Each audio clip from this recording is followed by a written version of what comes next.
Après Gardaïa, je m'enfonce dans le Grand Erg. C'est une région de dunes, grande comme un tiers de la France. Le Grand Erg se déplace constamment sous l'effet du vent qui souffle le sable. Cette barrière est difficile à franchir pour les hommes du désert. Les caravanes doivent faire la liaison entre les rares points d'eau. Le Grand Erg a dessiné les routes des hommes et l'emplacement des oasis. Après Gardaïa, on doit atteindre à tout prix El Ménéa, puis Timimoun.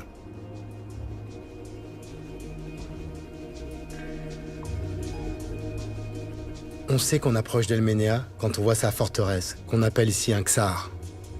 El Ménéa, l'oasis aux 100 000 palmiers. Le ksar vient des Berbères. Il protégeait les habitants contre les razzias des pillards.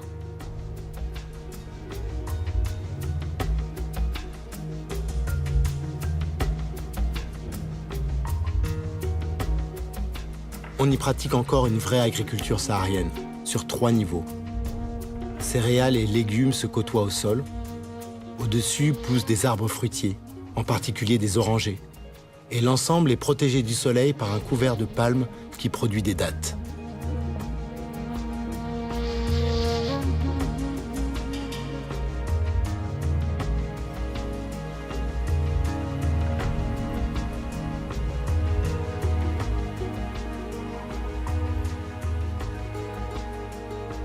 El Ménéa est une très belle oasis.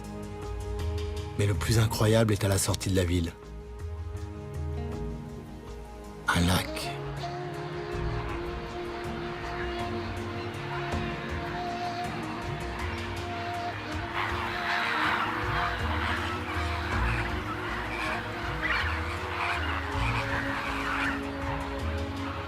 Au fin fond du désert, je me trouve face à un immense plan d'eau.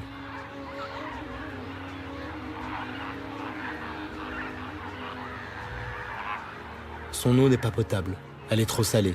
On ne peut même pas s'y baigner. Mais ce lac est le rendez-vous des oiseaux migrateurs qui vont de l'Europe à l'Afrique. Un peu comme moi, finalement.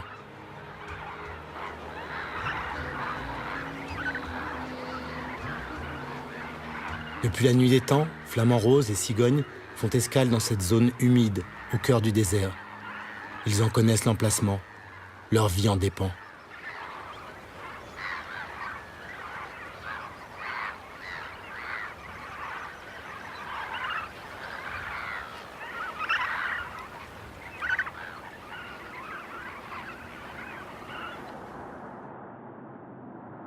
Plus au sud, ma route me mène au ksar de Draha.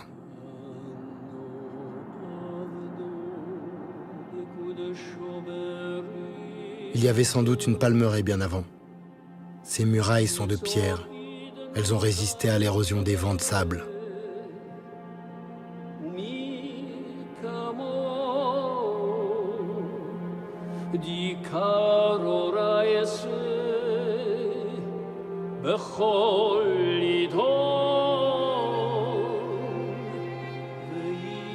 Ce ksar est un mystère. On dit qu'il serait le dernier des caravansérails juifs.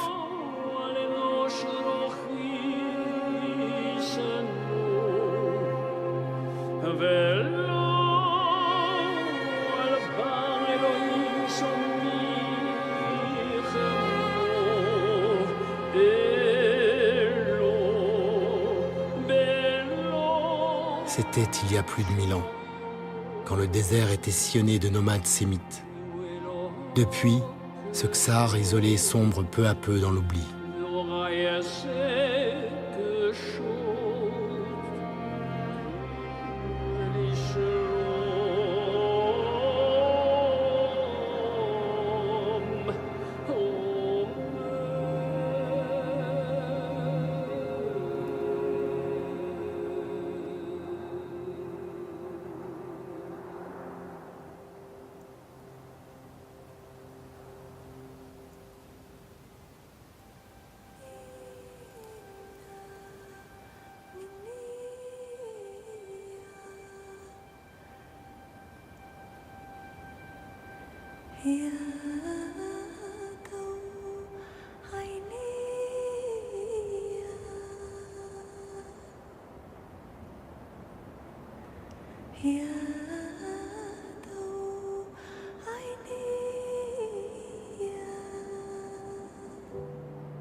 Tout est là dans ce désert.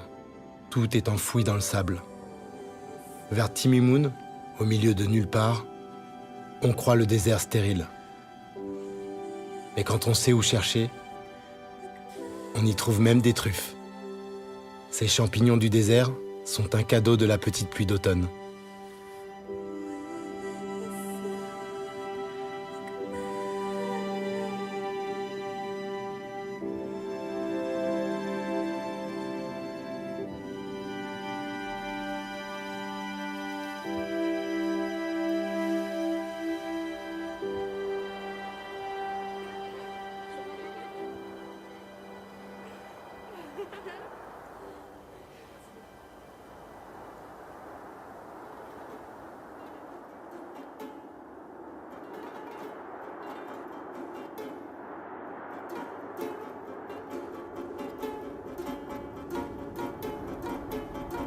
Timimoun est une oasis d'argile rouge, du fait de la présence d'oxyde de fer dans le sol.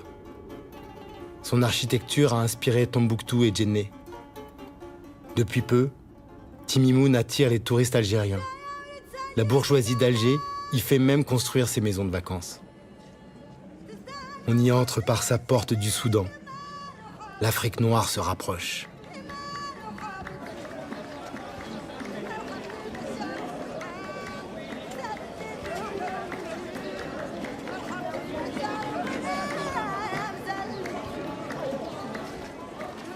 Timimoun est une croisée des routes. C'est donc un marché. On y tissait, dit-on, les plus belles teintures du Sahara. Aujourd'hui, mondialisation oblige, c'est plutôt de Chine que viennent les étoffes. Le temps l'emporte sur l'histoire, comme le sable dans le Grand Ergue.